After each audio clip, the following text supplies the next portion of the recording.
मीरपुर नाम के शहर में तेजस अपनी पत्नी नीरू के साथ रहता था। पति पत्नी दोनों ही नौकरी करते थे। एक दिन तेजस गांव अपनी माँ के पास फोन करता है।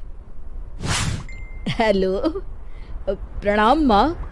जीते रहो माँ, तुम दादी बनने वाली हो हैं? अरे वाह, ठीक है बेटा, मैं कल ही आती हूँ। जब माँ जी शहर पहुंची तो बेटे बहू ने बहुत अच्छे से स्वागत किया। लीजिए माँ जी, चाय। अरे गर्मा गर्म पकोड़े ले आओ माँ के लिए। नीरू रसोई में गई और 2 मिनट में ही पकोड़े ले आई। जी ये लीजिए। बहू जादू से बनाए हैं क्या? अभी तो रसोई में गई थी। यम्मी। माँ जी, शीला रसोई में पकोड़े तल रही है, मैं बस लेकर आई। हे भगवान, मेरा धर्म भ्रष्ट कर दिया तूने। अब तो गंगा जल से शुद्धिकरण करना होगा।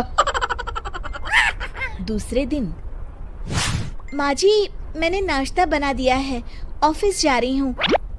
पर अभी तो घर का सारा काम पड़ा है। शीला आती ही होगी, झाड़ू पोछा बर्तन कपड़े वो सब कर लेगी। हमारे जमाने में घर का सारा काम हम ही करते थे। जी माँ जी, आप बहुत होशियार हैं, मैं घर ऑफिस दोनों नहीं संभाल पाती। तो जरूरत क्या है घर से बाहर जाकर चाकरी करने की? वैसे भी घर का काम खुद करने से घर में बरकत आती है, समझी?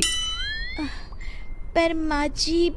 पर वर कुछ नहीं, इस महीने की पगार मिले फिर ऑफिस बंद। हाँ। रात को नीरू तेजस से कहती है, सुनिए जी, माँ जी बोल रही थी कि मैं नौकरी छोड़ दूं। वैसे ठीक ही तो है, अभी तुम्हें आराम की जरूरत है। फिर भी आराम कहाँ, शीला को छुड़ाने के लिए बोल रही थी। तो अब 24 घंटे में इतना काम तो कर ही सकती हो। पर जॉब पसंद है मुझे, घर पर मन नहीं लगेगा। अगले दिन जब दोनों ऑफिस के लिए निकल रहे थे, मेरी तो कोई कीमत ही नहीं है इस घर में। माँ जी, आजकल महंगाई बहुत है, रहन सहन भी बदल गया है, दोनों नौकरी करते हैं तभी ठीक रहता है। अच्छा, तू कहना क्या चाहती है? मेरा बेटा तुझे बिठा के खिला नहीं सकता? तू ही इस घर का खर्च चला रही है, हैं? नहीं माँ जी, मेरा वो मतलब नहीं था। मतलब खूब समझती हूँ, ये बाल धूप में सफेद नहीं किए मैंने। हाँ।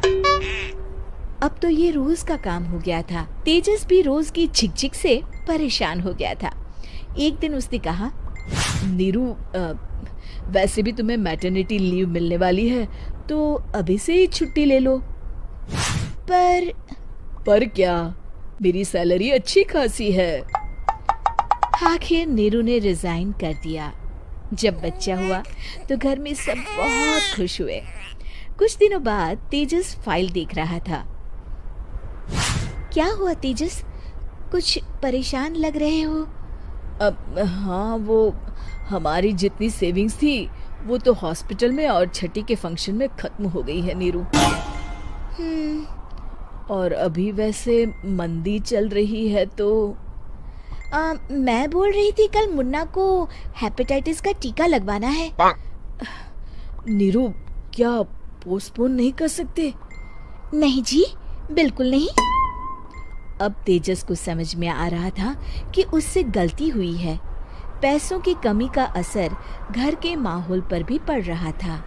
अगले दिन, बेटा मेरा चश्मा और ये दवाइयाँ ले आना, पर्चा देते हुए माँ जी ने कहा। जी। तेजस, मुन्ना के लिए दूध का डिब्बा और डायपर भी ले आना, और ये किराने के सामान की लिस्ट है, इसे भी लाना है।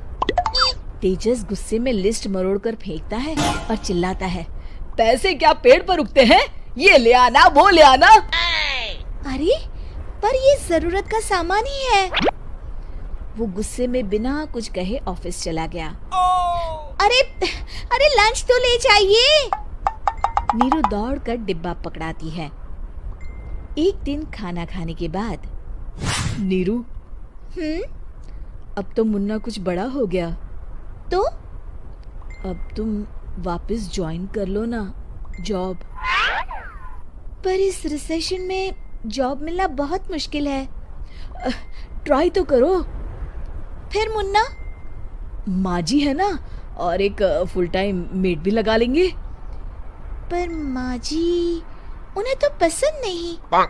तभी माँ जी वहाँ आ जाती है और प्यार से नीरू के सर पर हाथ फेरते हुए बोलती है, अब मेरी समझ में आ गया बहू, पहले के और अब के समय में अंतर है।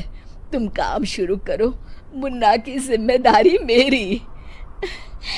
मेरी प्यारी माँ जी, ये कहकर नीरू उनके गले लग गई।